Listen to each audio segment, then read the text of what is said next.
You are listening to episode 201 of Mitolife Radio. I am Matt Blackburn, your host, and today I have returning to the show, Clark Englebert, to analyze my HTMA results, hair tissue mineral analysis.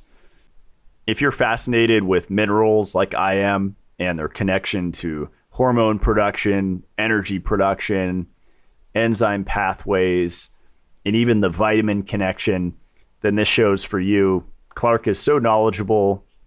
He is very inspired by the work of Dr. Lawrence Wilson, which was inspired by the late Dr. Paul Eck. And so this is a very specific philosophy on nutritional balancing, or some people call it mineral balancing, or heavy metal detoxification. And whether you think this is the right way to do it or the wrong way to do it, or you're still learning about it, I think it's more information. It's one more perspective to consider, especially if you've done an HTMA or if you've been dealing with a chronic health condition. I think it's worth it to go down these rabbit holes of self-discovery and experimenting and seeing if you notice results. Because with a lot of things in natural health, the results can be very quick, if not within hours, within days or weeks. A lot of the things that I've integrated over the years have bred almost instantaneous differences in my cognition, energy levels, sleep, pretty much everything. So it's a fun journey, and I've been really enjoying this journey of researching copper toxicity and mineral balancing and hair tissue mineral analysis, which I now believe is legitimate science, thanks to Clark. He has a lot of great research on his website about HTMA testing and its validity. And I think it's important to emphasize to people in the health community that you can have too much or too little of so many things, whether it's copper or iron or zinc. You can have imbalances anywhere. For the last couple of years, I was involved in these circles of community echo chamber where everybody's iron toxic and everybody's copper deficient. And it could actually be the exact opposite for many people. A lot of people could actually be copper toxic and iron deficient. And I don't think you could really dial that in until you get blood work, hair tissue mineral analysis tests. Big fan of testing now. I think it's more information, and the more information, the better. And it could show you how well you bounce back from recent stressors, whether that's moves or quitting your job or travel or breakups or whatever it is. These are all traumas that really affect our mineral status.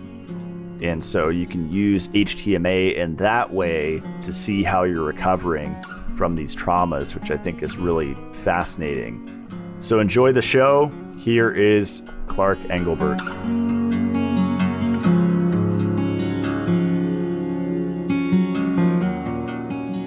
Clark Englebert, welcome back to the show. What is up, Matt? How are you? Great. Yeah, I'm really excited. You know, I have a couple HTMA friends, and they've been messaging me over the years, like, Matt, you should really get an hair tissue mineral analysis test done. And I just, poo-pooed it for years, thinking it wasn't valid and it just wasn't completely accurate, because I'd heard that from a few people.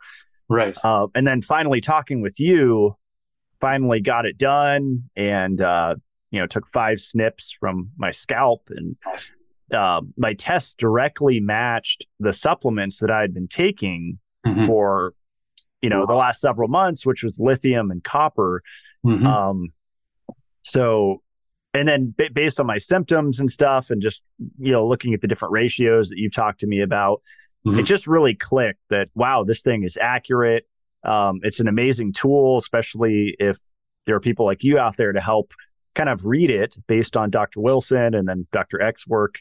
Yes. So, just really I've just been going really deep into this research, and not just copper toxicity, because I think a lot of people hyper focus on that, but Yes, also the different ratios. Sodium to potassium ratio is big, which I'm sure we'll talk about. And totally.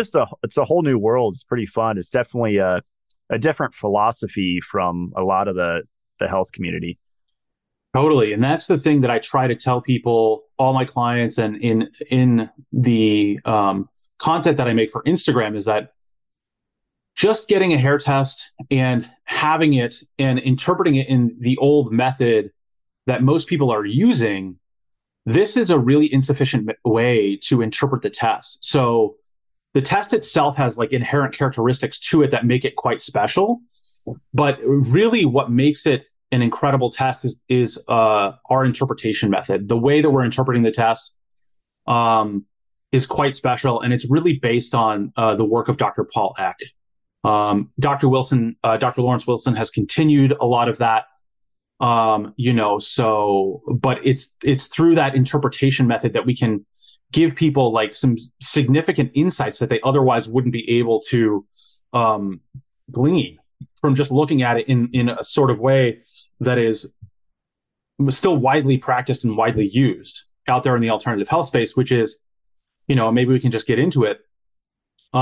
When people get a hair test, for most practitioners are thinking of the test in terms of the individual elements. And so when they see a hair test, what they think they're looking at is 21 or 23 discrete entities, where calcium is separate from magnesium, is separate from sodium, is separate from potassium, is separate from copper, is separate from zinc. And they're reading the individual levels as separate and distinct from one another. And the biggest difference between that approach, this old approach, and what we're talking about with Dr. Eck's work is that Dr. Eck saw the test in a completely different manner. He thought of the entire test as one whole discrete entity. And this lines up with a field that's cropped up in the last 20 years in human beings called ionomics, which is basically describing and trying to formalize the study of the interactions of the elements. And essentially what ionomics is saying is that the minerals and the essential nutrients exist in a system inside of you, and meaning that they all interact with each other. And so that's really quite an important understanding, because what that leads to is an understanding of sometimes an element will be high or low, not necessarily because of too much or too little in the diet, but because of antagonisms and synergisms with other elements. And so that's maybe the most important reframe that I can try and impart on people with respect to understanding the test. And it is a more complicated way of looking at it. But then if you break down the entire test into some of like its component ratios and patterns, which are what we call combinations of ratios, then you can glean a lot more information from the test than simply, is sodium low, is calcium high, is copper high, is copper low. It's much deeper than that. And to give you a concrete example of what I'm saying, like the first four elements, the major electrolytes, the calcium, magnesium, sodium, and potassium, these elements have significant relationships with the hormones, with many different hormones, thyroid hormone, parathyroid hormone, the adrenal hormones. There's bidirectional relationships that exist between these elements and these hormones. So, like, to give you an example, sodium is regulated by aldosterone. So in knowing that the hair test is a biopsy or cellular test, when we look at the sodium level, it's actually a measure of the cellular effect of aldosterone, and not necessarily like the sodium or potassium in your diet, but it's measuring that cellular effect of that hormone. So like when we see a low sodium level, like we do on your test, it's not necessarily that sodium is low in the diet. It's that you have a harder time hanging on to sodium because aldosterone, the cellular effect of aldosterone, is suboptimal. And so there's many examples, like the ratios that we use, the major mineral ratios that we're using, like the sodium potassium ratio, the calcium potassium ratio, the sodium magnesium ratio, these are correlating to the cellular effect of the hormones. Like the calcium to potassium ratio, as an example, that's really a measure of the cellular effect of thyroid hormone. And this is because calcium is used by the body to desensitize your cells to thyroid hormone. And then potassium is similarly used to sensitize the cells to thyroid hormone. So we know that the hair is a biopsy test. It's a cellular test. And then we know how those elements are used, right, for sensitization of the cells to thyroid hormone. So we can make this inference that the calcium to potassium ratio is a measure of the cellular effect of thyroid hormone. So in some ways, it's a much more sensitive measure for how thyroid hormone is working than like getting a blood test for TSH, right? Who cares if you have circulating levels of TSH? I mean, it's in some ways it is clinically significant or relevant, TSH, but it doesn't tell you about is thyroid hormone getting into your cells, and is it actually being used and bioavailable? Mm-hmm. That was awesome. Yeah, it's about relationships, and yes. I found that mineral wheel years ago, and that's been super useful, but it goes, I think, a lot deeper than that, because that's not even showing all the relationships. So I wanted to ask you, Clark, you said something about it's not just about, mineral being high or low. I've heard it said about HTMA that high levels can mean you're excreting it. So it's like a good thing. What are your thoughts on that when people say that about HTMA? Like, for example, my copper's through the roof. They'd say, oh, good, that means you're excreting a lot of it. How do you figure that out? Or Right. Yeah, it's a very good question. So there's a delineation between what we're doing with an initial test interpretation and a retest interpretation. So on an initial test, we're interpreting things slightly differently than on like a retest if you've been on a mineral balancing protocol. So you can use on an initial test, the copper is being excreted through the hair. However, you have to ask the question, why is it being excreted through the hair? And in most cases, it's being excreted through the hair because tissue stores of copper have sort of been saturated. And the body is trying to get rid of this excess copper in whatever way that it can. So the hair test is not measuring directly the total body stores of all of your copper. A test like that doesn't exist, but it's more of like an early indicator, especially on the initial test, of likely copper toxicity when that copper level is very, very elevated. And so that's one way to assess copper toxicity. We can get into, there's a lot of different connections that exist between copper and other elements and copper and hormones as well. But there's a concept in the literature called the poor excreter theory, which is another very interesting idea, which gives us another way or tool to assess metal toxicity, and in this case, let's say individual copper toxicity. When copper is much too high, like it is on your test, or when it's much too low, let's say copper was at like this 0.5 milligrams percent level. That's what we call in the poor eliminator range. And both of those situations are indicating a similar phenomenon where you have high tissue levels of copper for whatever reason on this first test. You're showing high levels of it. Sometimes people don't always show on the first test, but there's many other indicators or what we call biomarkers for copper toxicity based on the other mineral levels and ratios and some of the metabolic patterns as well. So this poor excreter theory, which is a very, very important one for assessing metal toxicity, was sort of discovered in the early to mid 2000s. And I'll bring up on the screen here the study one of the landmark studies where it was sort of discovered. And let me see if I can pull that up. Yeah, because I have to pull up my test. I think one of let me see here.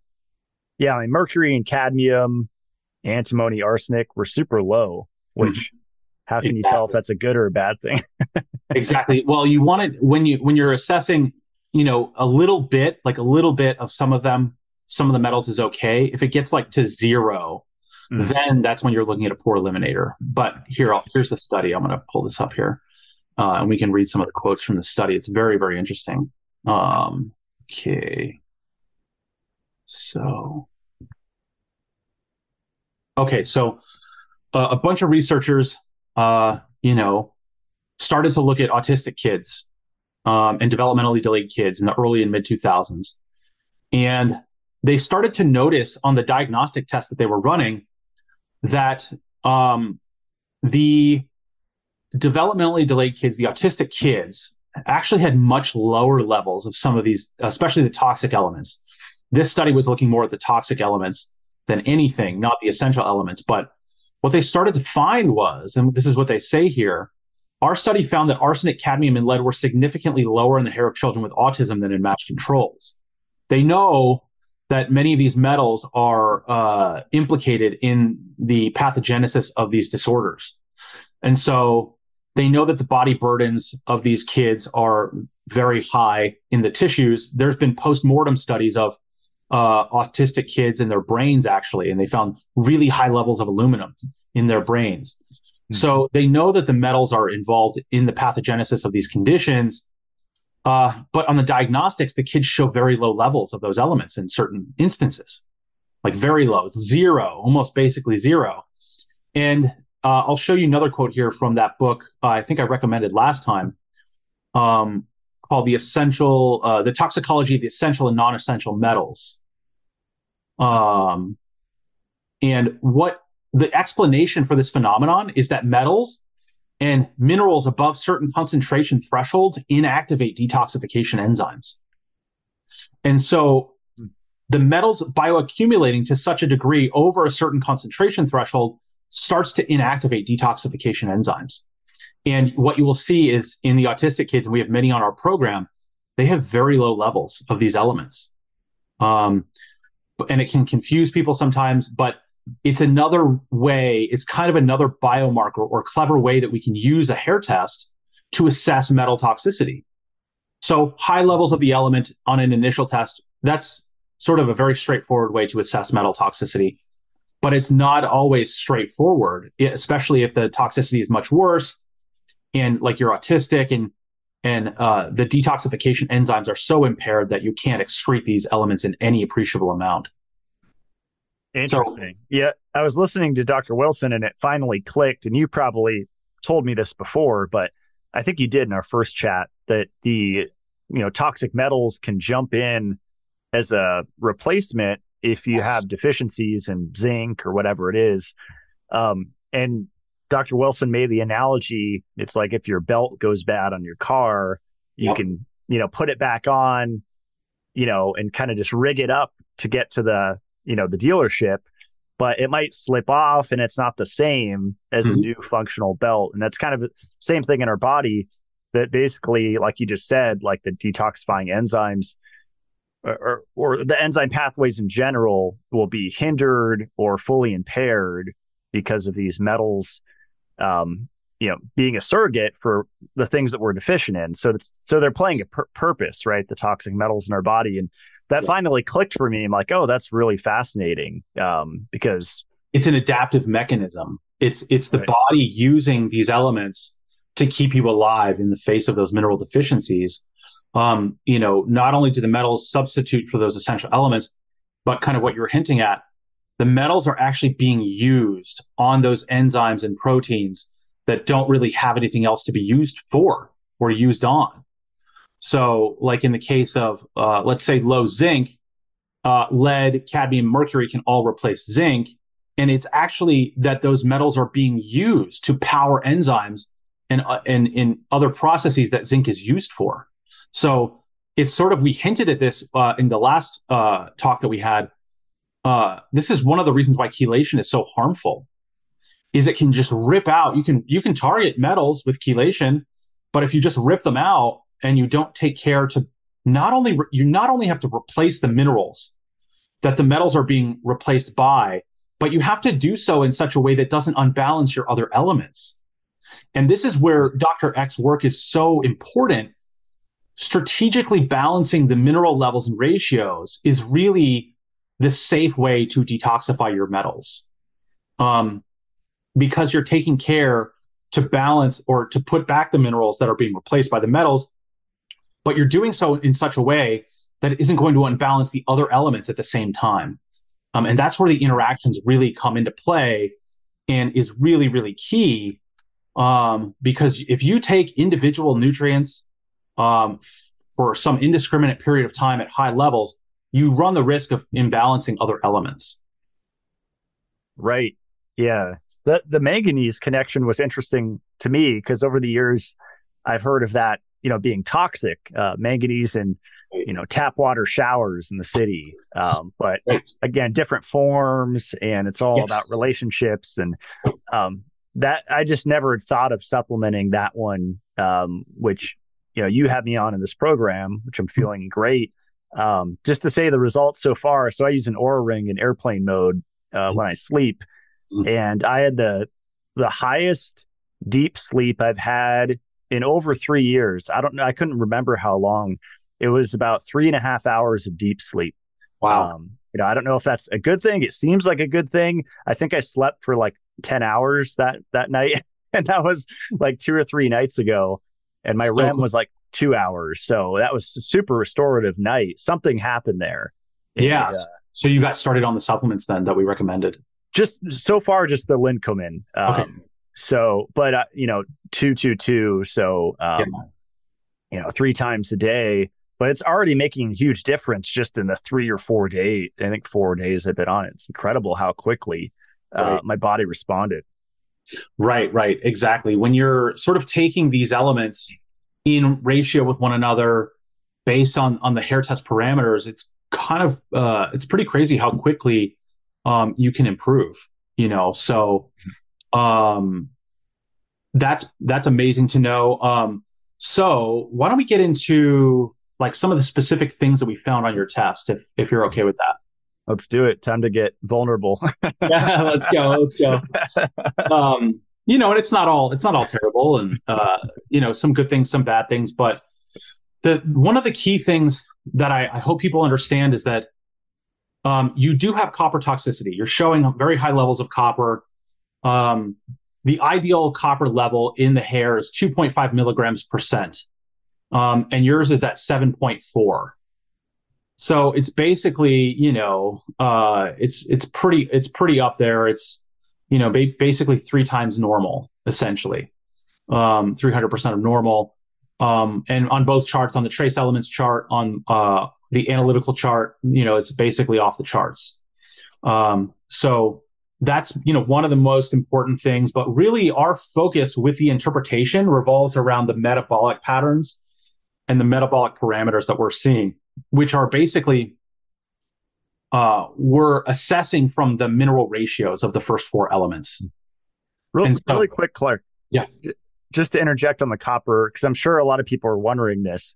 They know that I was megadosing it for a little while. I don't know, 2-3 months. I was on 100 milligrams a day, which maybe I was absorbing 60, 70 milligrams. Right. Will this second test show whether it was just my megadosing copper that caused this or whether I've had it for my entire life? That's a very good question. So I think it's likely actually going to reflect still, your entire or the lifetime or cumulative exposure to copper. So it's hard to disentangle those two things because if you're saturated with copper, because over the years you were on a vegetarian diet or iron deficient, so if you were zinc or iron deficient for a very long time, you'll still have copper toxicity, even if you weren't megadosing copper for just 2 or 3 months. Got it. So it'll still probably reflect that, I think. Okay. Interesting. Because I've been telling people, taking megadosing a mineral for 2 or 3 months isn't likely to cause long-term, changes in your HTMA, right? This is kind of a long-term view of what's going on in your body.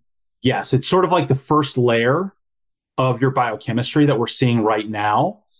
And as we go back through and correct some of these parameters, we'll see deeper layers of what was going on before. Awesome.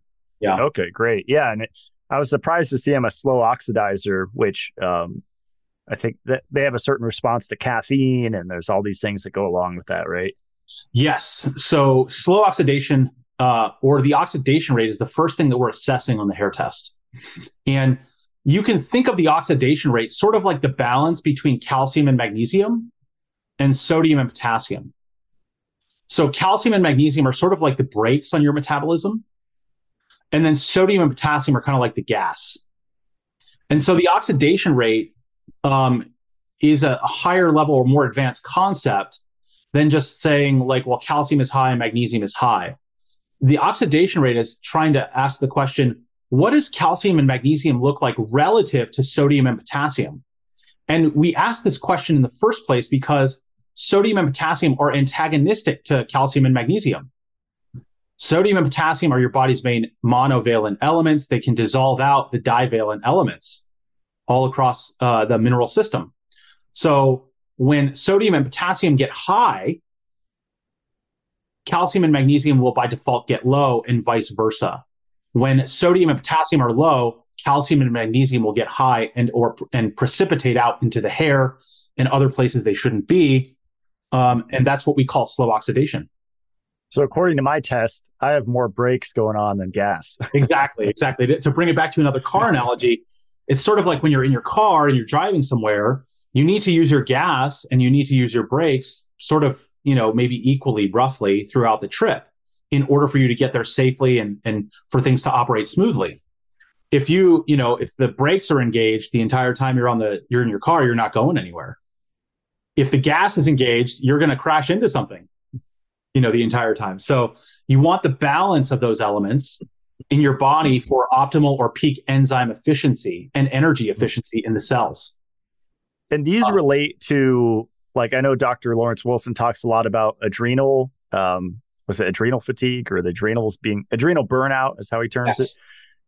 Do I have that according to the test? Because I was trying to read my own test based on listening to him, and it seemed like I have minor. It's not severe, like adrenal burnout, but from what I could see in my test, there's some signs of minor. Yes, exactly. So that is also coming into play in these first four elements, where sodium and potassium we're interpreting in kind of a special way, where sodium, like I said before, is correlating to the hormone aldosterone. And then potassium is correlating to the hormone cortisol, because cortisol regulates potassium retention in your tissues.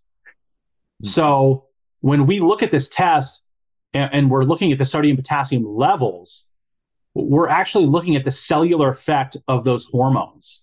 So sodium is very low here. It's at 5 milligrams percent. Ideal is 25. So that's indicating to us a poor cellular effect of aldosterone. And then, potassium is slightly low. It's really not, it's actually in a pretty good range.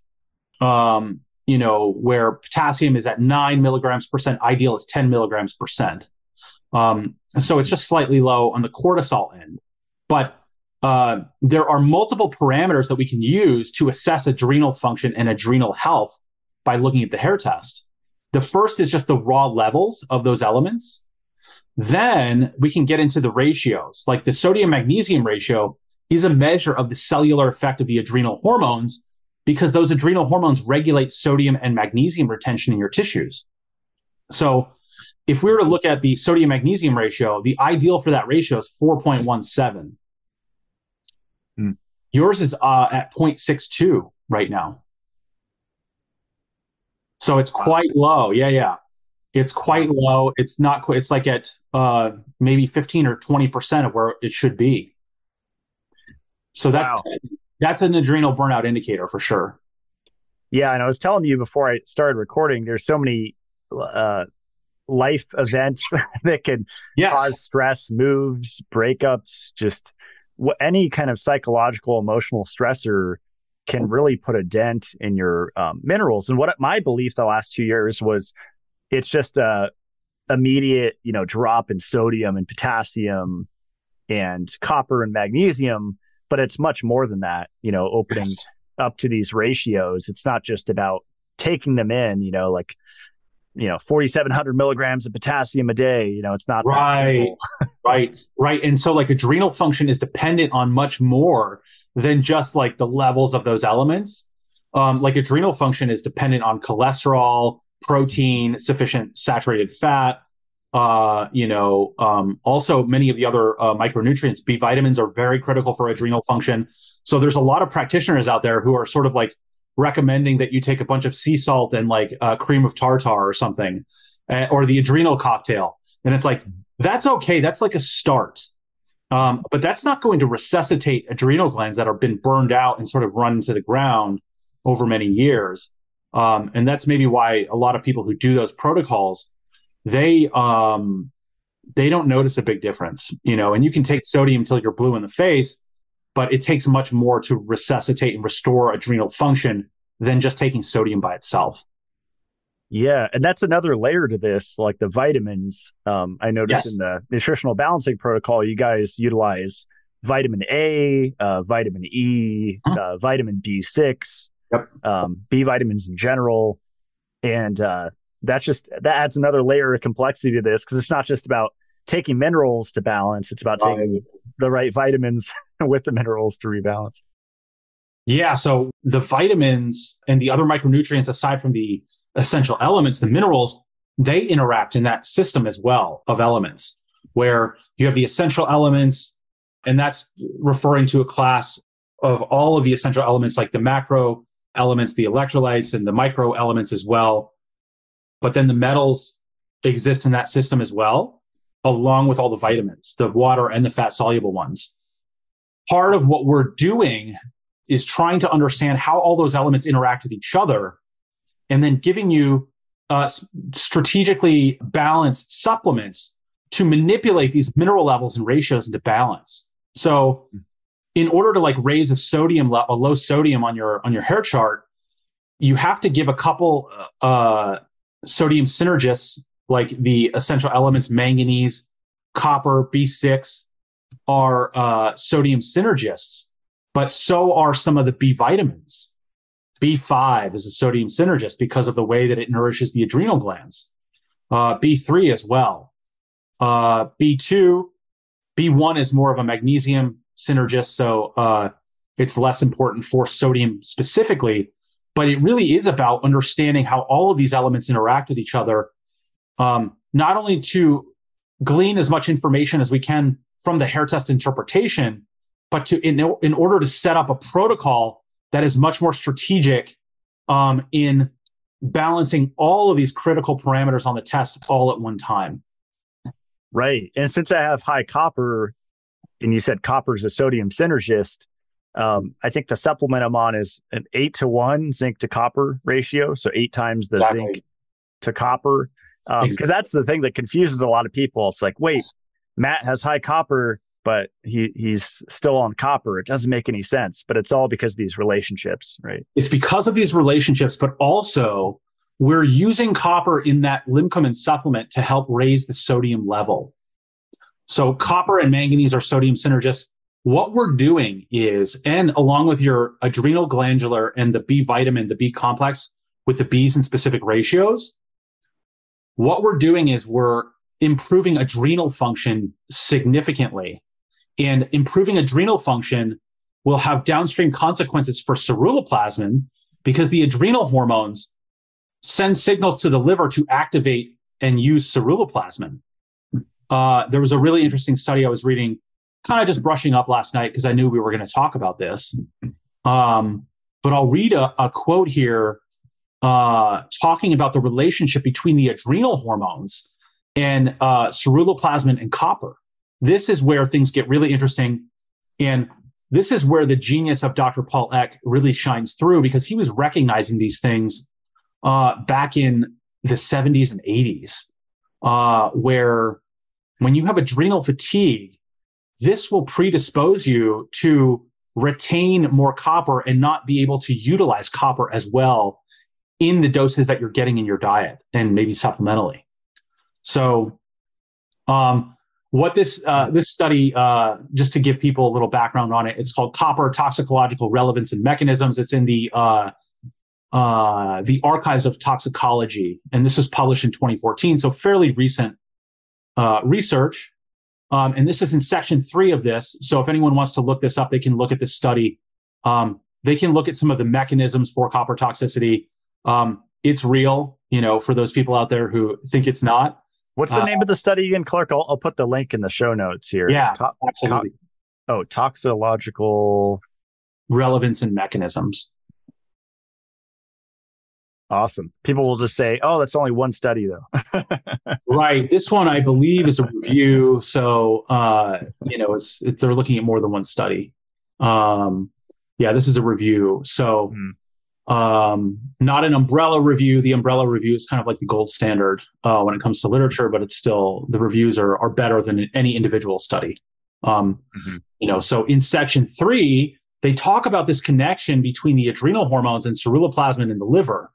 What they say is, in addition to dietary intake and environmental exposure, copper status can be influenced by other factors, including supplemental vitamins and minerals, as well as the activity of the adrenal gland. Adrenal hormones, for example, promote hepatic production of ceruloplasmin, the main copper-binding protein in the body.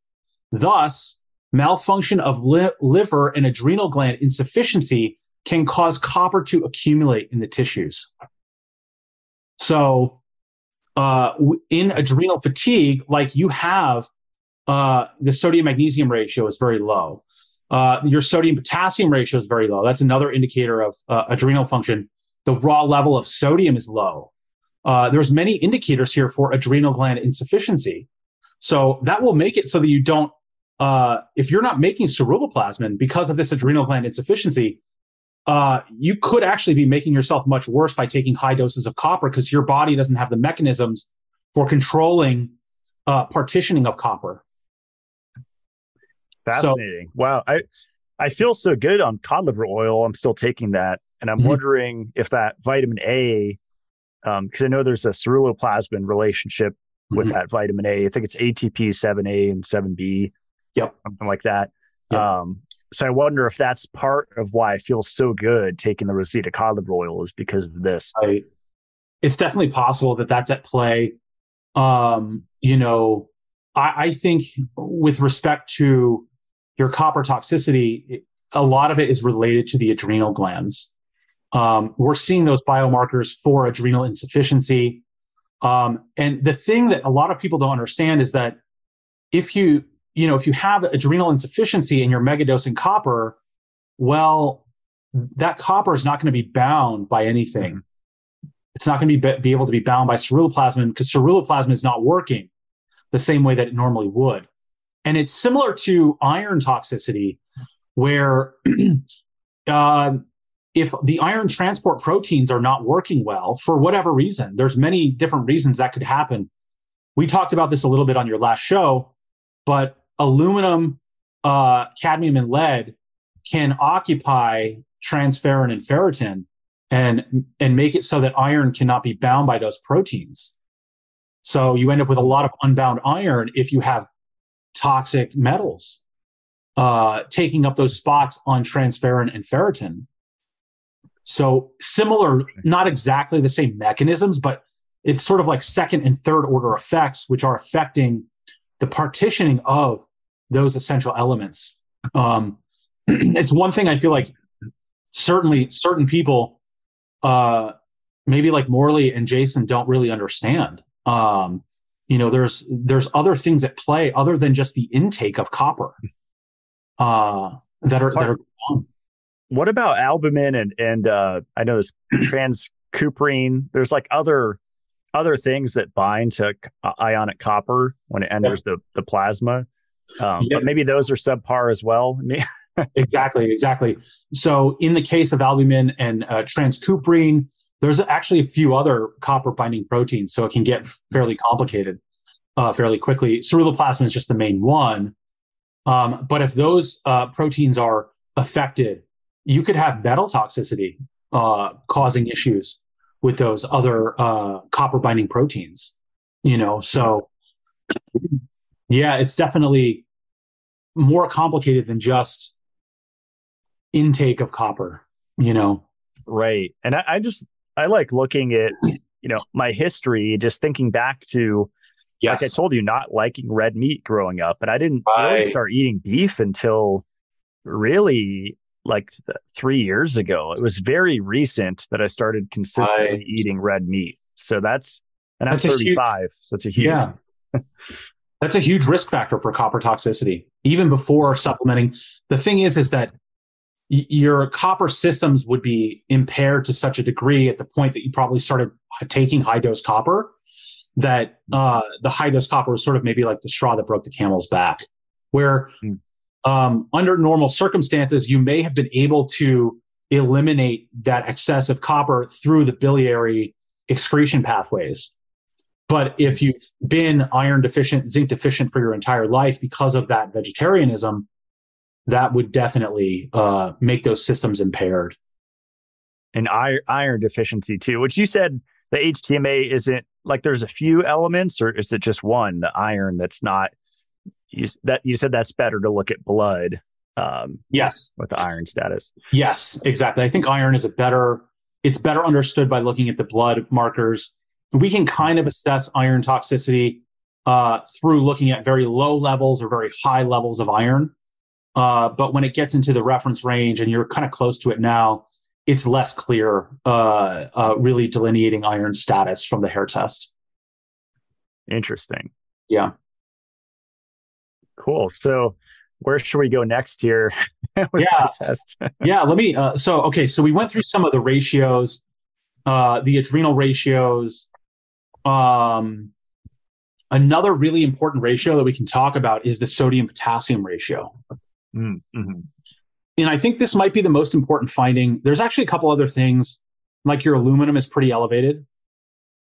It's more clear from looking at this. This is the corrected version of the chart from TEI. It's a little easier to see on this ARL chart.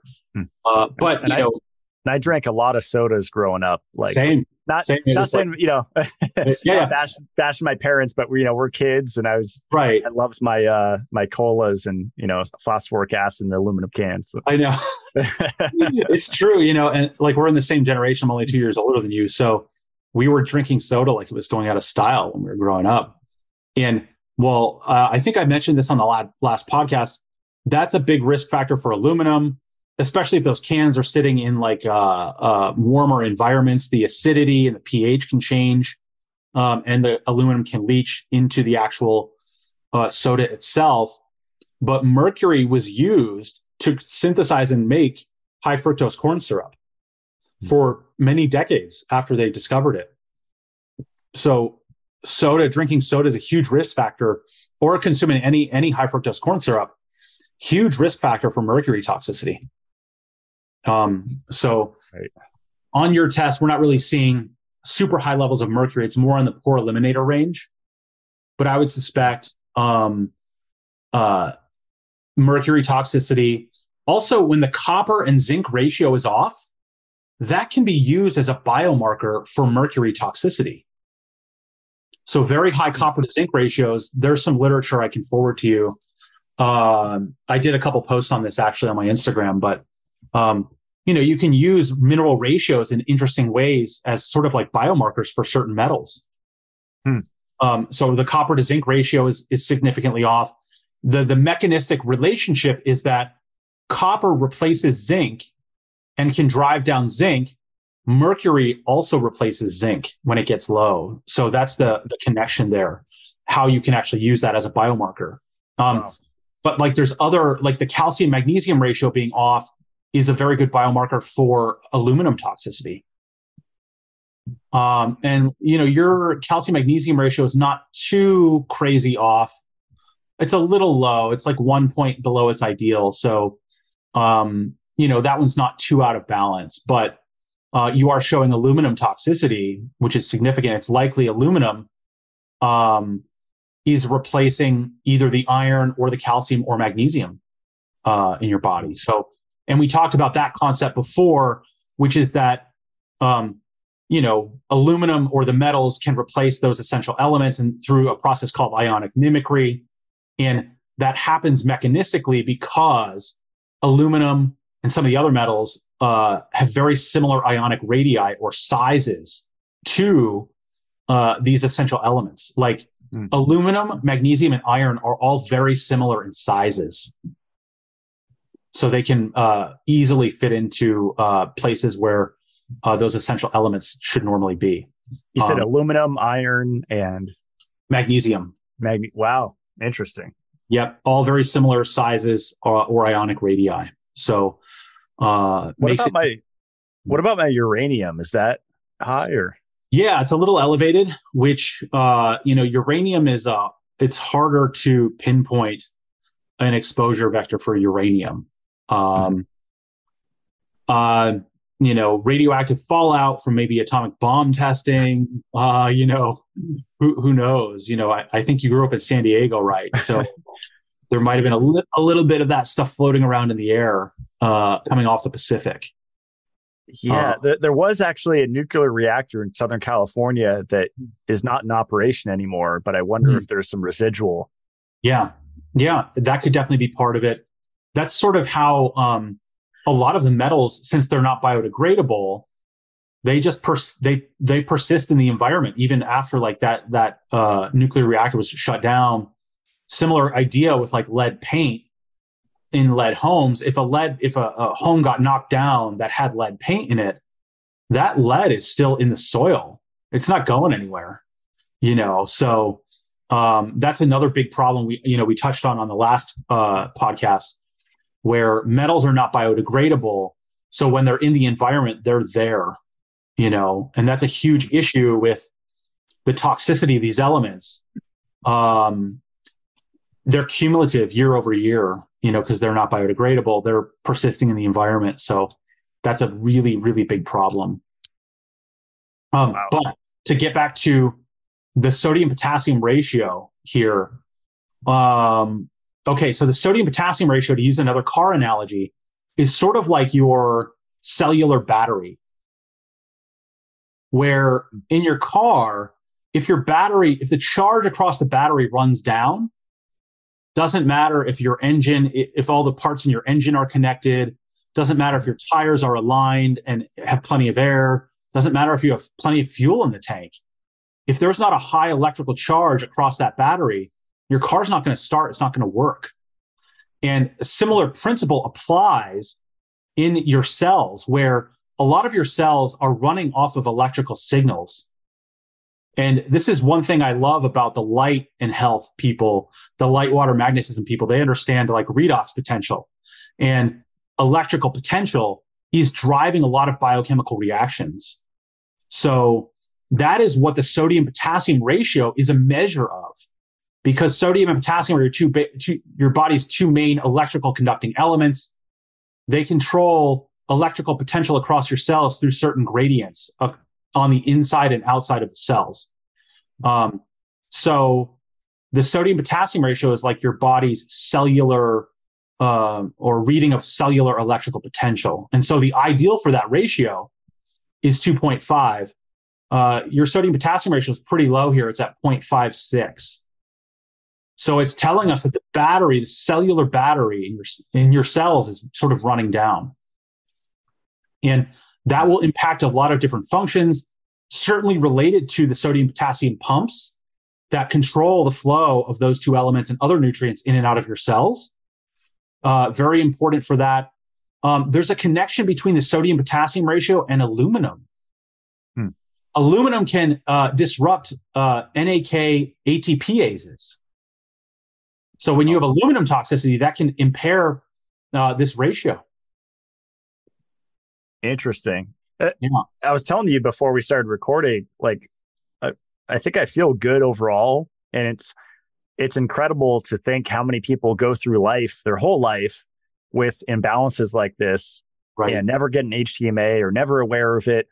Because for the most part, I have energy. For the most part, I sleep well. I get stuff done. I'm productive. I'm creative.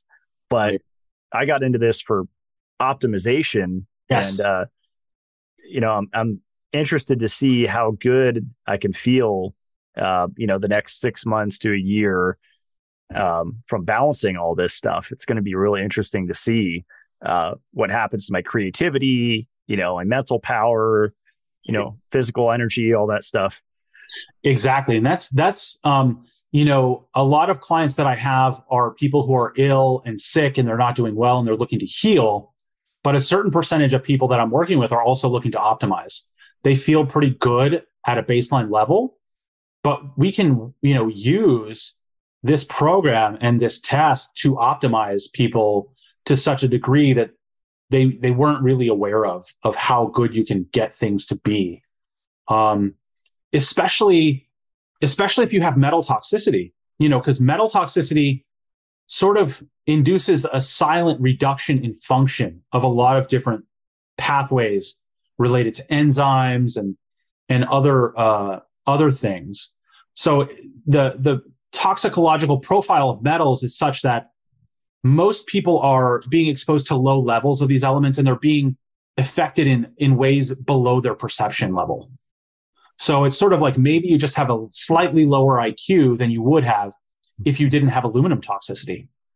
But your memory doesn't work quite as well, right? Maybe your IQ is 10 points lower than it could be, or 15 points lower, right?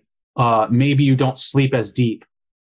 Maybe your energy isn't quite as high throughout the day. And a lot of what people think of as aging is really just a wearing out process through these mineral imbalances and metal toxicities that are occurring. So there's so much that we can do to optimize. It's a little, people don't really have any idea. Makes sense. And this is way beyond just taking a multimineral or multivitamin like most people are on, because that's either keeping them where they're at or making them worse, right? It's likely that a blanket, that they buy from the health food store, multimineral or multivitamin, it's unlikely that it's going to match their HTMA results, right? Yes. And that's a critical piece I feel like a lot of people don't understand, is that for certain people, high dose copper supplementation can save their life and it can be quite beneficial. That's not you though, right? So the bioindividuality component of all of this has to be considered. And many people in these groups that are promoting one size fits all approaches aren't considering that bioindividuality sort of component. If you were in fast oxidation, and this is what's happening, I think, in some of these groups, the copper maximalist group that Jason runs, is that if you had very low levels of calcium and magnesium and very high levels of sodium and potassium, that would actually indicate a stronger need for copper, because copper is a calcium synergist. And so we can use copper to raise calcium when it's very, very low relative to sodium and potassium. And that's very important for balancing those elements against each other. And so that's a really important idea, is that one size fits all does not work. And you have to get a baseline of your current element status before you go down the road of megadosing or taking nutrients really at all.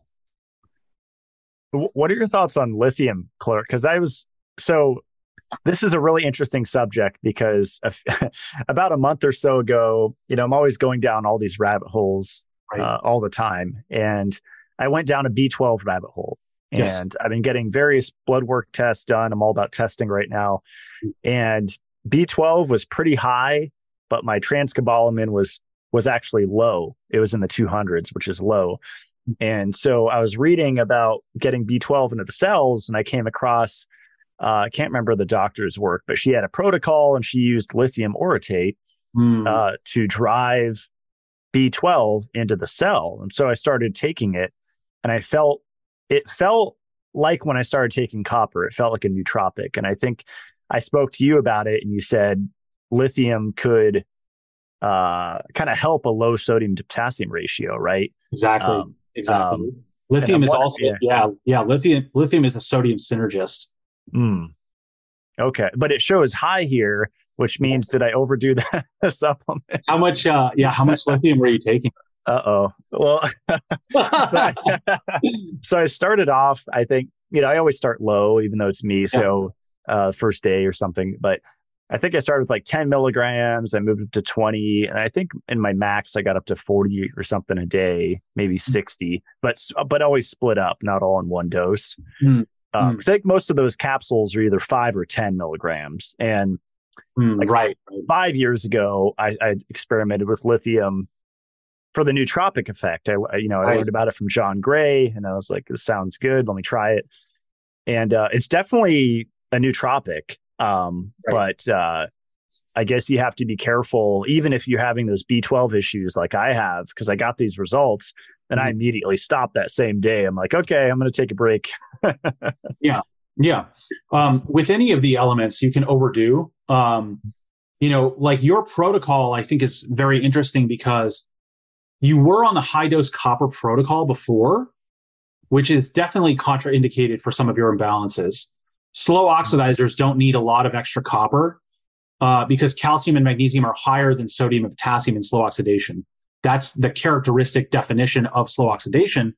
And when you take very high dose copper, you're driving calcium up in the tissues, which will have that antagonistic effect on sodium and potassium. So your protocol, however, your sodium potassium ratio being low still calls for some copper.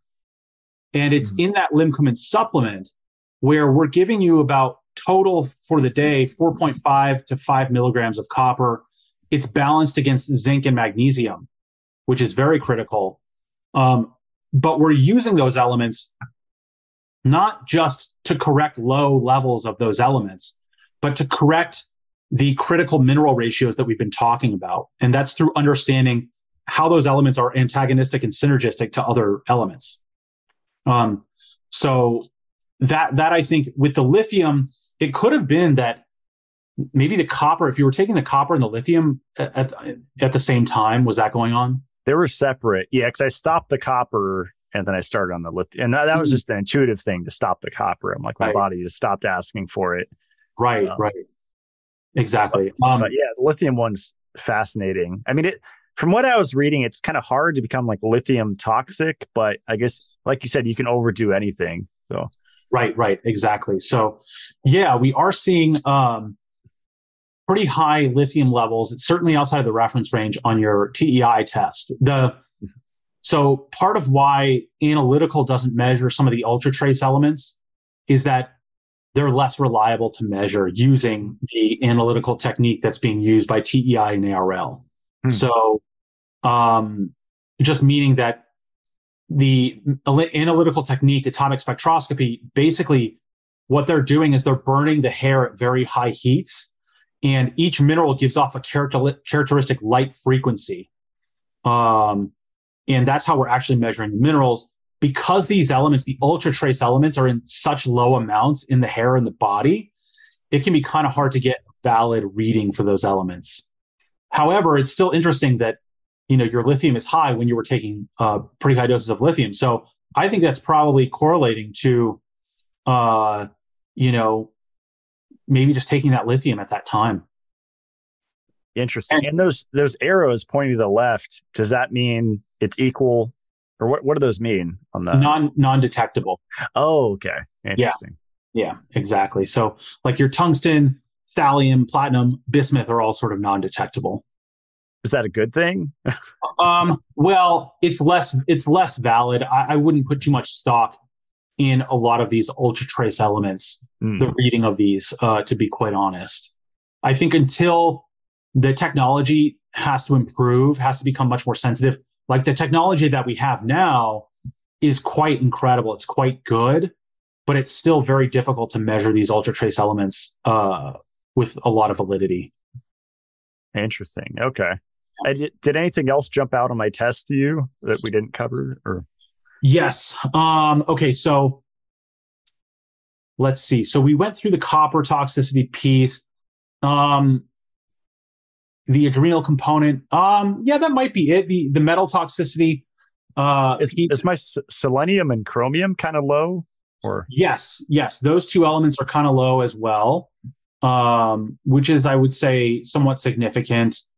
Your zinc level is actually in a very good range. However, that's attenuated to some degree by that very high copper level.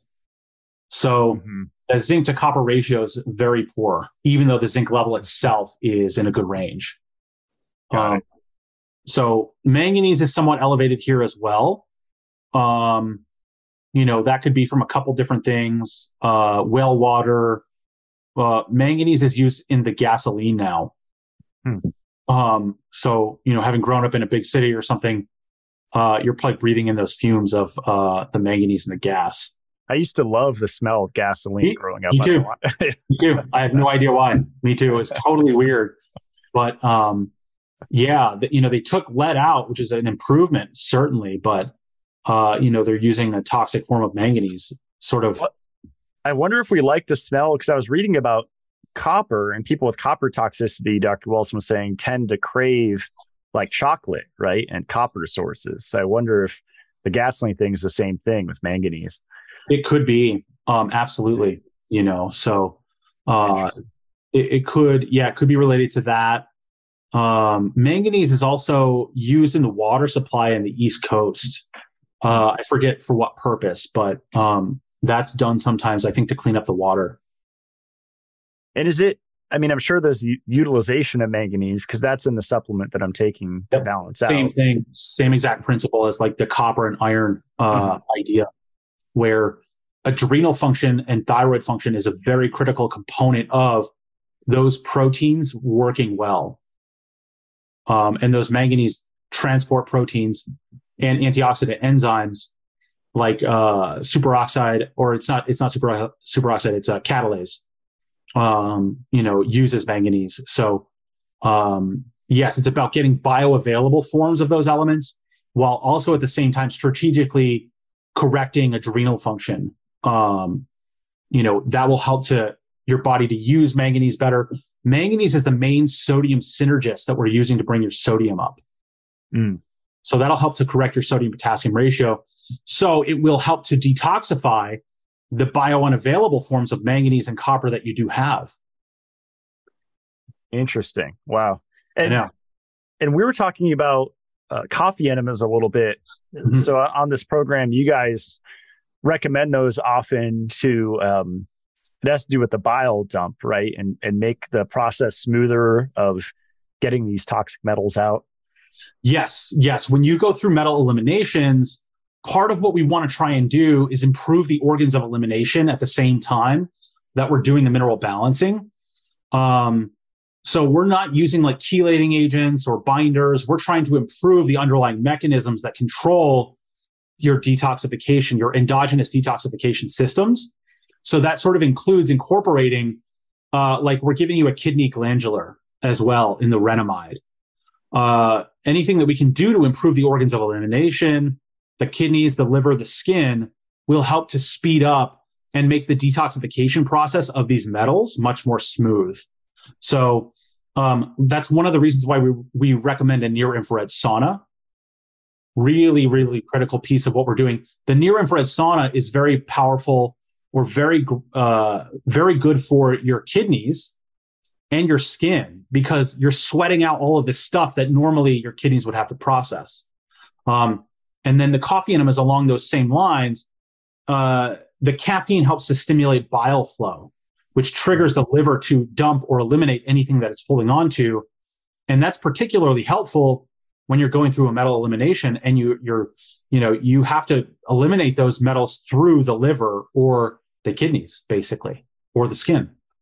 I wonder if that's why I felt so good with my first blood donation, because I've been trying to figure that out. I'm sure I will someday. And I thought it was dumping excess iron, but now I'm wondering if I was dumping excess copper. Could have been. But I also dumped a lot of important stuff too. Yes. Yeah. And I think we touched on that in the last call, which is that, blood donation, you're losing, maybe some toxic stuff that's in the blood, but you're also losing a lot of really important essential elements that you may need as well. So at the coffee enema, it's way less gentle than a blood donation, but it almost seems like a similar kind of idea, but less harsh on the body. It's less harsh, and we're still sort of trying to just facilitate and switch on your detoxification systems a little more than what they are. So our approach is basically mineral balancing is the trigger to improved aspects of your detoxification system. And through that balancing process, that's how we're actually triggering detoxification of the metals. And with the coffee enemas and with like the saunas, we're just trying to facilitate the function of those organs that are bearing the burden of those detoxifications, basically. Did Dr. Paul Eck or Dr. Wilson ever use nutrient IVs? I think I read that Dr. Wilson wasn't a fan, but I'm curious because it seems like you could use intravenous delivery of nutrients to kind of speed, I guess it's a biohacking, perspective to speed up the process. But I wonder if that, tailoring an IV drip, which I did a few weeks ago based on my HTMA results, could be beneficial. Well, yeah, Dr. Wilson and Dr. Eck were never big fans of the IV nutrient delivery system because you are bypassing the body's digestive buffering mechanisms. And those are actually kind of important for restoring function of all of these different systems at one time, where part of what's going on in the digestive system is that the buffering mechanisms are there to protect you in some ways from digesting or assimilating too much of any individual nutrient at one time. So that's sort of, it falls very much in line with our approach, which is that we don't want to focus too much on any individual nutrient, but we want to use nutrients synergistically to improve all of the parameters on the test at one time, where the IV stuff, I think, can get too focused on individual nutrients, and it bypasses that natural buffering mechanism that your stomach provides. Interesting. That makes sense. Another interesting question I thought of, once, I don't know if there's a place to get where you're optimally balanced with everything, if that's even possible or somewhat possible. Yes. If at that point, do you think it's possible to use chelators in a strategic way while you're eating grass-fed beef and you're getting your nutrients in, just to keep those toxic metals down? Like just, not megadosing EDTA suppositories or whatever, but just, kind of like here and there using chelators just in low doses to kind of keep those down once you're balanced. Yeah, I mean, once you're balanced, your endogenous detoxification systems, unless you're exposed to high levels of these metals, like occupationally, should have the resources to ward off against any metal toxicity. There's a lot of people out there, professional athletes in particular, who are exposed to some metals, but their body's detoxification systems are so robust that they don't really, they don't bioaccumulate those metals, So I don't really ever think chelation is necessary, especially after you've been on a mineral balancing protocol for a long period of time. Your endogenous detoxification network is going to be working so much better that as long as you maintain nutrient density in your diet and you're relatively careful with exposure vectors in your daily life, you really shouldn't have to worry about even using chelating agents at really any time. Interesting. Yeah. It's an interesting philosophy. It's fascinating to me. I've been having just so much fun diving in, and every day I'm ordering new books on minerals and just trying to learn more about it, because it's so surface level. I think you said that in our last show, like how mineral balancing is talked about and minerals for health in general. It's just very surface level discussions that are going on. Right. It's rare to hear stuff that you're saying. To a lot, there's so many layers to it. Yes, there's not only the hormonal component that we have to pay attention to, but the binding proteins, those and all of these things are interacting at all times to try and really maintain homeostasis. So being exposed to stress in whatever form, whether it's relationship stress or financial stress, or maybe you had trauma in your childhood that's still affecting you, all of these things come and play into account. And it can be exceedingly complicated to try and take all of these things and try and synthesize them into something that's coherent. It's very, very difficult, but that's part of what we're trying to do with the hair test. is take into account a lot of these different things, and then use not only our interpretation method, but findings from ionomics and soil science, William Albrecht's work, to understand how these minerals interact so that we can really set up a protocol that is balancing all parameters at one time, which is most people are looking at individual mineral levels and they're trying to correct for one thing at a time, and it's really just an insufficient approach. I tried that. I went the orthomolecular route myself, and came up empty after a lot of years and tens of thousands of dollars later, So how often do you recommend people get an HTMA? Is it like every 3 months, the thing, or? Yes. So when you're on our protocol, we're making recommendations for a trimester or 3 to 4 months. And we're doing so because we know that the supplements that we're recommending are going to manipulate these mineral levels and ratios into balance. And you can overshoot on correcting for those imbalances if you stay on those supplements for too long. So the retests serve a dual purpose where not only do you get to see the changes that have occurred from the program that you've been on, but if you're eliminating toxic metals as a result of those parameters coming into balance, you get to see the metal eliminations too. And that's really, I'm sure you've seen some of these that I posted on Instagram. I'm posting like client case studies all the time of people eliminating their copper, their aluminum, their mercury. I went through a huge lead elimination earlier this year. And with the retest, you're able to actually see those things occur in real time. So you have validation that this is actually happening. So much of the alternative health space is, well, here, take this, supplement for metal detoxification. And it's like, okay, well, how do I track that that's actually going to happen? Right. Yeah. They're not tracking. Go by how you feel, which can be okay, but I'd rather have more data to look at. Yes. You want diagnostics. You want the proof. And I don't know if anyone's going to be able to see this, but I can show you right now. There's a really cool document that I created. Let me see if my Mac is it's running so slow. You have a lot of stuff on your desktop. I know, dude. It's like out of control right now.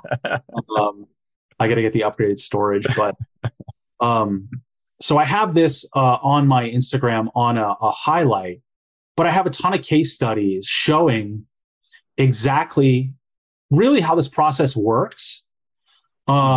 If people want to check that out, I would highly recommend that. But there's a lot of case studies that show, like this guy has some adrenal burnout indicators on his first test. Actually, sodium is in the same range as yours. Calcium and magnesium are a little lower. He's in a 4 lows pattern, showing some mercury and aluminum. But the key thing to understand here is that we put him on a mineral balancing protocol, and his second test, 3 or 4 months later, look how balanced these big mineral levels and ratios are. Wow, that's quick. And what happened as a result of this balancing process is aluminum shoots up from 0.55 milligrams percent on his first test to 2.06 on his second test. Wow. So huge aluminum elimination, and it's occurring because of the balancing of all the mineral parameters on this test. This is just a beautiful visual example. There's a couple more. I'll show you one other one. This guy's in what we call fast oxidation. So this guy actually needed a lot more copper in his protocol. And a lot of the people who I suspect do well on Jason's protocol are these fast oxidizers who have just a stronger need for copper. He has a low N to K ratio, which is what you have, but he was in fast oxidation where calcium and magnesium are much lower than sodium and potassium. And so he also had a low zinc level. He came to me for mercury toxicity, and his mercury is in the poor eliminator range. So he was like, what's going on here? I know I've got mercury, but on the first test, it just wasn't showing. And so on the next test, a couple months later, look how beautifully balanced this is. All of these big 4 elements are almost perfectly at their ideals, and his mercury shoots up 800%. Wow. So that's just to give an idea of really how the process works. we're using mineral balancing to trigger the detoxification of the heavy metals, basically, and the toxic forms of the minerals. Wow. And switching on enzyme pathways, right? Exactly. Impaired. Exactly. That's really cool. Yeah, I'm excited. I know Dr. Wilson focuses a lot on the emotional, and I think I read an article where he was talking about low sodium to potassium being tied to I don't know, it was like a certain emotional, like giving up pattern, I think it was called it, right. Giving up. Yes. So you're in what we call a double low ratio pattern, where the calcium magnesium ratio is low. And I'll bring your test up here in Canva. So if you'll see here, calcium is low to magnesium. That ratio is low. And then the sodium potassium ratio is low. And when these two ratios are low, we call it a double low ratio pattern. And in a low sodium potassium ratio, you kind of feel a little more resentment, frustration, hostility, like chronic anger, just frustrated as a result of that ratio being low. The calcium magnesium ratio, when it's low, you're more prone to openness, and you're more open to those feelings of resentment, frustration, and adrenal burnout. So those two feelings from those two different ratios can combine and make it so that you almost want to throw your hands up and just like give up, just say like, fuck it, I'm done with this, but it's important to know for people that many of the feelings that they're feeling are related to these mineral patterns that they're in. So it's pretty wild, but like with the low sodium potassium ratio, when it dips below 1, it's a really good indicator for trauma. And we actually call that low ratio under 1 a trauma sodium potassium ratio. It's indicative of basically some traumatic event affecting the sodium potassium ratio, and it can, at that point, like lower your sense of awareness as well. And it can cause these resentment feelings, frustration, hostility. Our approach to resolving this stuff is a bioenergetic approach. So by virtue of correcting these mineral levels and ratios, we're helping to give you the vitality to process these emotional states that are associated with these mineral patterns. Makes sense. Yeah. Or it might be more than one trauma, right? There's like major traumas, micro traumas. 100%. I think mine started after elementary school. It was like, what was it? 7th grade. That's probably when, just being forced aggressively to memorize things. I don't know, when Abraham Lincoln was killed or whatever. It's like, we're really using that information nowadays. Right. But yeah, you're completely spot on. Trauma affects your biochemistry in profound ways. And we can use the hair test to measure those changes in those parameters. That's the wild thing about this test. If you know how to use it correctly, you can track all these different things. Wow. I love it. Well, we'll have to do this again, Clark, after my retest. I'm really curious to see what happens, because I'm gonna stay on it and see. And I know the nutrition aspect. Like I was hearing Dr. Eck focus less on the diet, influence on nutritional balancing, and then Dr. Wilson puts more emphasis on specific diets. What are your kind of thoughts on that, on the nutrition in combination with this? I think the nutrition is as important as the supplements. They sort of work in tandem, where the supplements are going to, forcibly manipulate mineral levels and ratios into balance, thus triggering detoxification of your metals. Part of the reasoning behind why we want to include a lot of cooked veggies in the diet, along with like high quality meats, it's an omnivorous diet basically, is that the soluble fiber in the cooked veggies helps to bind out some of the metals that the supplements will be triggering detoxification of. So they sort of work synergistically. And I think the toxic metal problem is worse than when Dr. Eck was alive, in the 70s and 80s, really doing a lot of this work. It was bad then, but it's certainly worse now. So part of what we're doing is we're trying to re-nourish people. And this is an idea that gets lost on many people in like the biohacking alternative health space is this idea of being well nourished. Everyone's talking about like methylene blue and veganism and carnivore. It's like, what's a diet that's just very nourishing, that you're getting a high level of a lot of these micronutrients consistently every day? And that diet is basically an omnivorous diet that includes raw dairy, high quality animal products, and a lot of different veggies as well, and some plant foods. So that's really what we're going for when it comes to the recommendations for the diet is cooked veggies, especially when you cook them, it makes the minerals more bioavailable. Like in raw veganism or whatever, human beings aren't really designed. You can digest plant foods that are raw, but it's just easier to digest cooked like veggies, especially with the way that people's digestion now today is so messed up. You have to take that into account as well. Right. Yeah, I think the fiber is super underrated. I was low fiber for a couple of years, and I feel like that messed me up. Or just relying on the raw carrot salad, which to me was not enough myself. 100%. And the thing is that plants and animals both have components or aspects of their being that really facilitate detoxification. So many of the animal foods have like the sulfhydryl groups and those proteins or amino acids, I should say. And a lot of the plant foods have other sulfur-containing amino acids that are very important for detoxification. The cruciferous veggies are very good for phase 1 liver detoxification.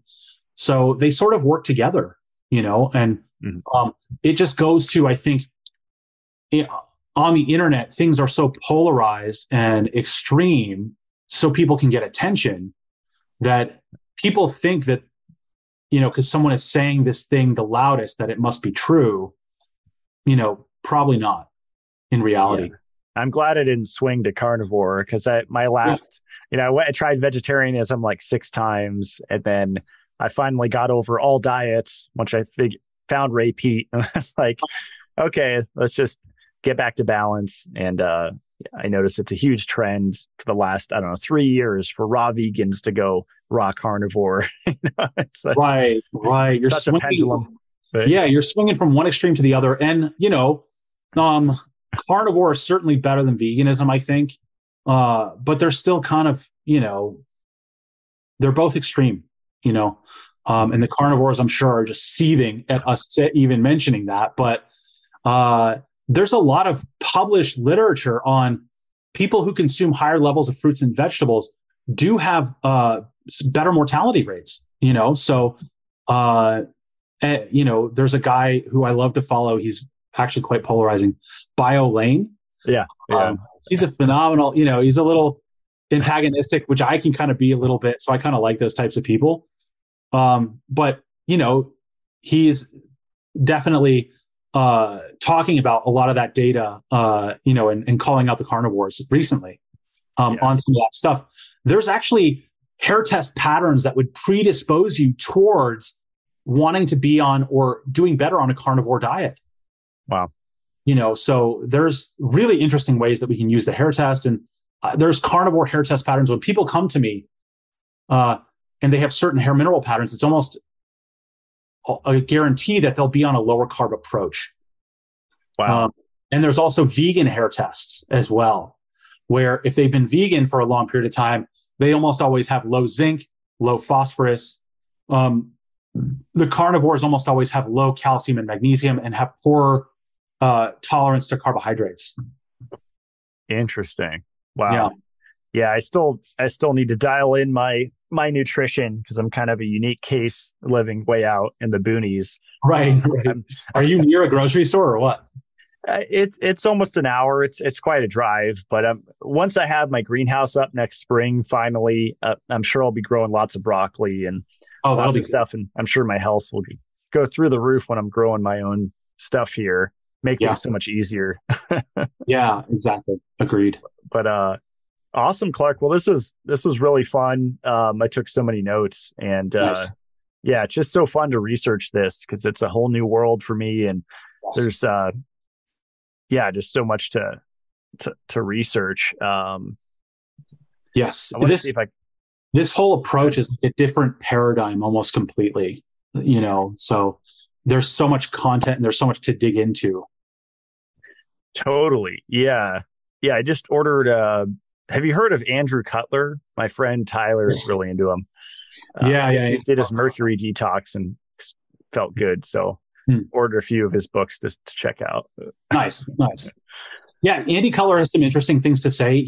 I would put him in the Ray Peat category, where obviously they're very smart folks. I think that their application of their ideas is not as good as what we're doing.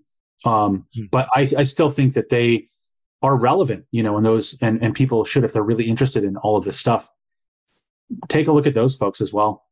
Mm-hmm. See what rings true for you. Yeah, yeah, I love it. Well, like you said, the results speak for themselves. So if you're getting results with clients, that says everything. So Yeah, exactly.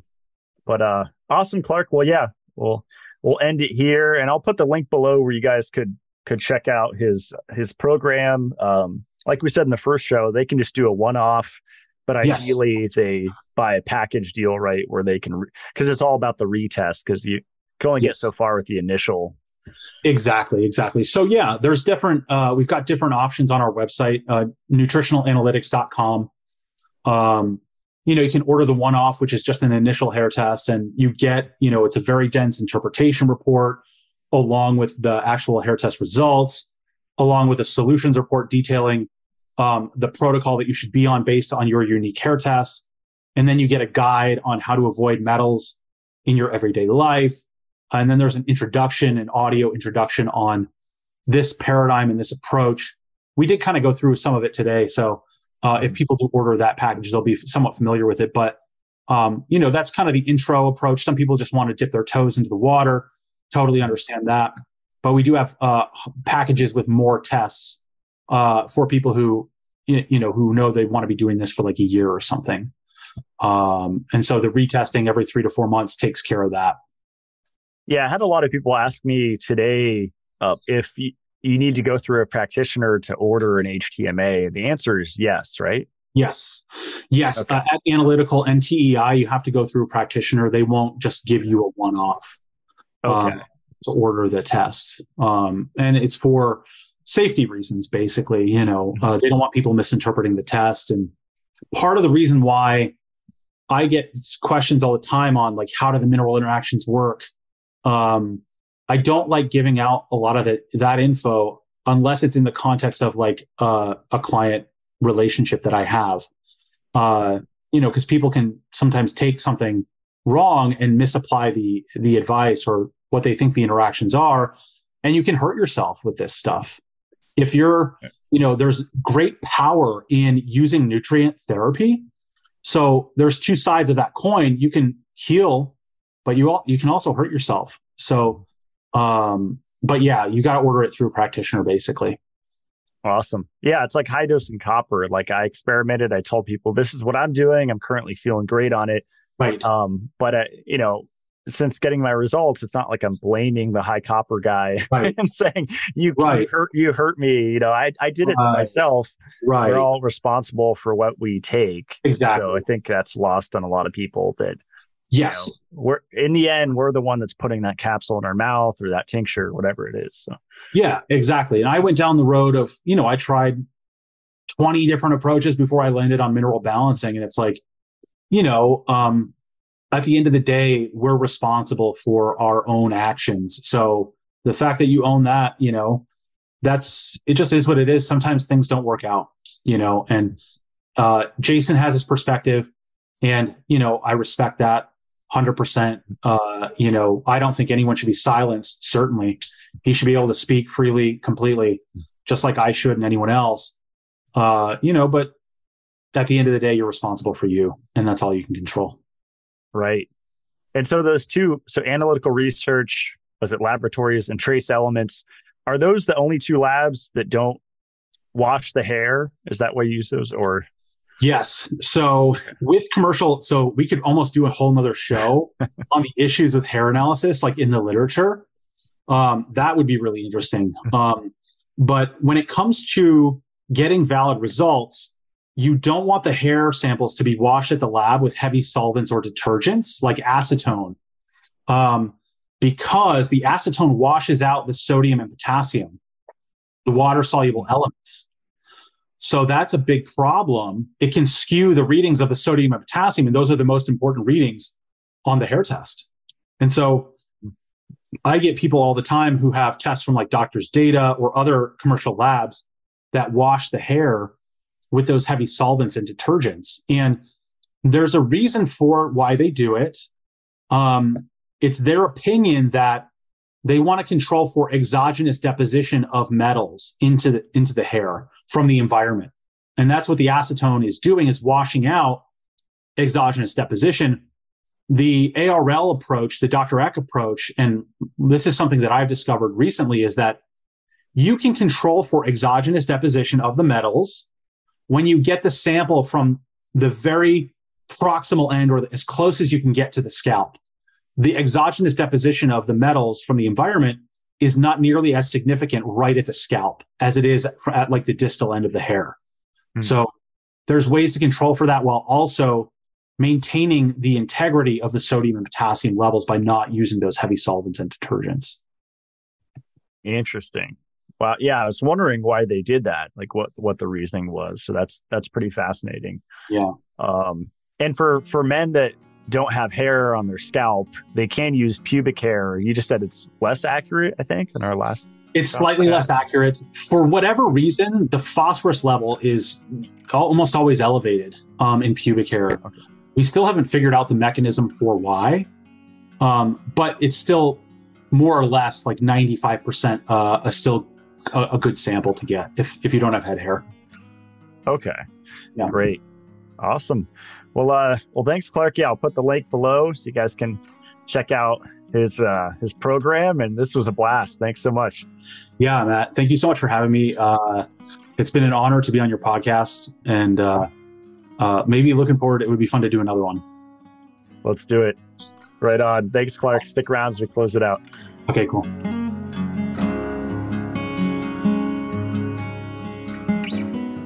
That is all for today's show. What an interesting philosophy.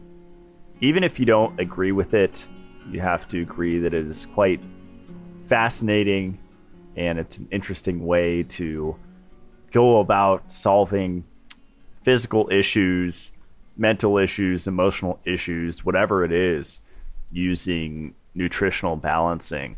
And I think it's a good message to get out there in general, that we can cause imbalances by taking the wrong ratios of things, especially in high doses over a long period of time. When I first learned about this approach, this philosophy that comes from Dr. Wilson and further back from Dr. Paul Eck, I didn't know that there was a very specific supplement protocol that went along with it. So that was a total curveball to me. And it was compounded when I learned that I actually can't take other supplements on the protocol because they will imbalance the ratios of the prescribed supplements on this protocol. So ethically, as a supplement company owner, I don't feel right not taking my own supplements. So all of the Mitolife supplements I take and have been taking since I started the company, and even before that, I took the forms that I have in my supplements, and I would not feel right not taking them, especially the Shilajit, which has been a tremendous benefit in my life. And so a lot of this comes down to just different philosophies on natural health and how to go about solving problems. And the whole chelation thing is a really interesting discussion / debate to me, because you have one camp that is very anti-chelation, no EDTA, DMPS, Shilajit, which is a very effective chelator. And Dr. Wilson, in one of his articles, goes as far as to say even ascorbic acid, vitamin C, which is a weak chelator, but used over time in high doses, he was not a fan of. So again, who do you believe? What do you believe?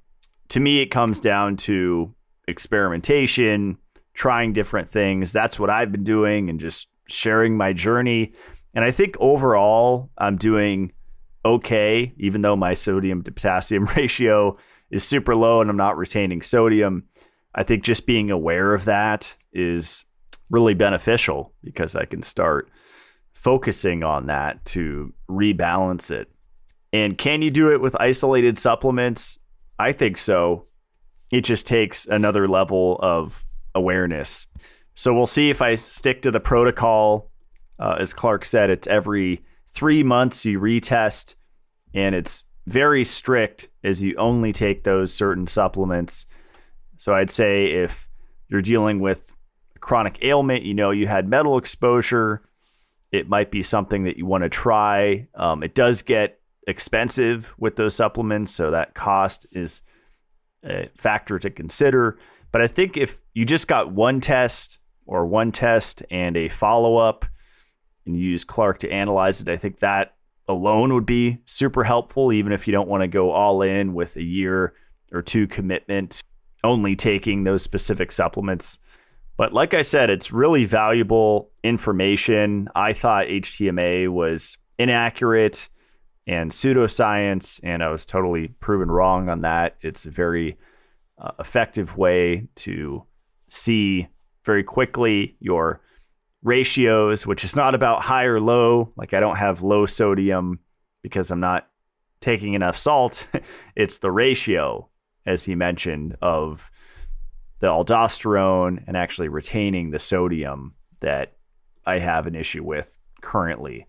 And I really think that goes back to stressors the last 3 years. I think the last several years have been super stressful for everybody. Families are infighting. Fortunately, I didn't have to deal with that, with having some of my family getting jabbed and some not. Didn't have that issue at all. My family is all unjabbed, which I think is awesome. But a lot of people are not in that situation. And I've heard so many stories where families get split in two because of these different, really, health philosophies that you need to get this jab to be healthy instead of just taking zinc and vitamin E and vitamin K2, ascorbic acid consistently, and methylene blue. Those are all things that I prioritized, and they made a huge difference in my recovery. I've had it 3 times so far, and it wasn't too bad. I was just down and out for a few days. So if you want to check out Clark's work, you can go to nutritionalanalytics.com. The science tab is really great. He has articles posted about minerals and metals and health and disease, hair analysis, science, and even photobiomodulation, light therapy, and the scientific benefits of that. He also has a blog. And of course, if you want to work with him, you can sign up there, take clippings of your hair, send them in, sit down with Clark, look over your results. And if you want to form a long-term plan with him, you could do that as well. My website is matt-blackburn.com. I have my CLF protocol up there at the top of the page. You can read all about my philosophy and what I think about calcification, lipofuscin, and fibrosis, those 3 accumulations and what we can do about them. And if you click on shop, you can see all of my recommended products.